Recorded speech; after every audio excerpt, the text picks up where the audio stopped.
En þú veist á hann og höflaðir. Já, Maggi, 2-2 á móti Íslandsmeisturunum heimavelli, bara fyrstu viðbrögð eftir leik. Sáttu við stígi úr því sem komið var. Að hérna lenda svo lendur á móti Íslandsmeisturunum og ná snúið við, sýnir trúna og liðsheildina í hópnum. Og mér fannst það vera mjög öflugt. Þetta er fjóruleikurinn í rauðu deildinni sem við lendum í því að lenda undir. Og sem er alltaf ekki ætlunin og við þurfum að bæta en öllum leikunum komum tilbaka í jöfnum og hérna þreymur að mér að ná í stíg, þannig að það sýnir hvað mikil trú í hópnum.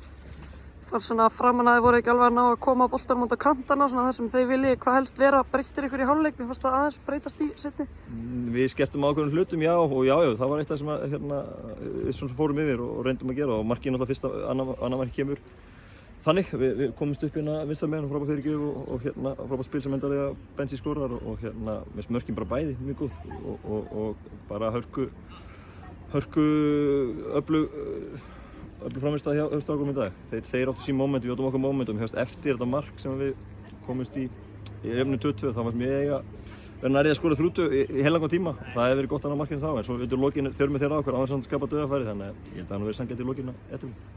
Komið ekki, hvar hættulegustu mönnum í boltan, var eitthvað í uppleggi Blika sem kom ykkur á óvart? Nei, ekki þannig, nei, þeir spiluðu bara svipað eins og við byggust við en samanskapi, þú veist, þá voru þeir að pressa okkur hátt og náðu að gera það í byrjun en svo náðu við að fara að leysa og þá breyttu þeir eins og sér og þá kannski lokuðu þeir aðeins meira á okkar helstu menn þannig að bara gerði það vel og en samanskapi fáum við alveg fín færi og fína stöður þannig að bara mjög ánægður með strákunum þetta. Svo hérna í lokin, þetta voru ansi stressandi. Heldur að þínu menn sé að bakka til að vera á stöðu eða menn bara hótið þreyttir?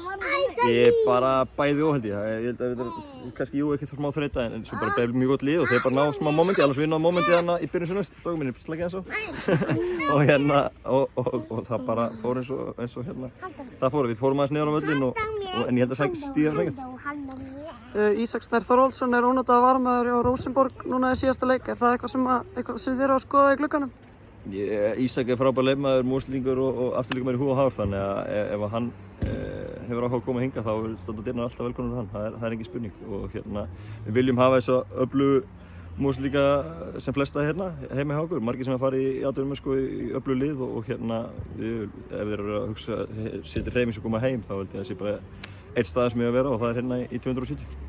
Nú er glugginn einmitt að opna, er eitthvað sérstakt sem að þið eru að skoða í þessum glugga, eitthvað sérstakar stöður eða sérstakir leikmenn? Nei, ekkert þannig, bara svona með augun opin en ekkert fast í hendi og bara skoða. Við erum með mjög öflugan hóp og sérst í dag öflugur innkomur hjá þeim sem kom inn á og í síðustu leikjum þegar menn hafa verið að detta út af meiðslum manna, það var alltaf næstum mest í upp sem er geggjað, frábær leysið hjá okkur og ég held að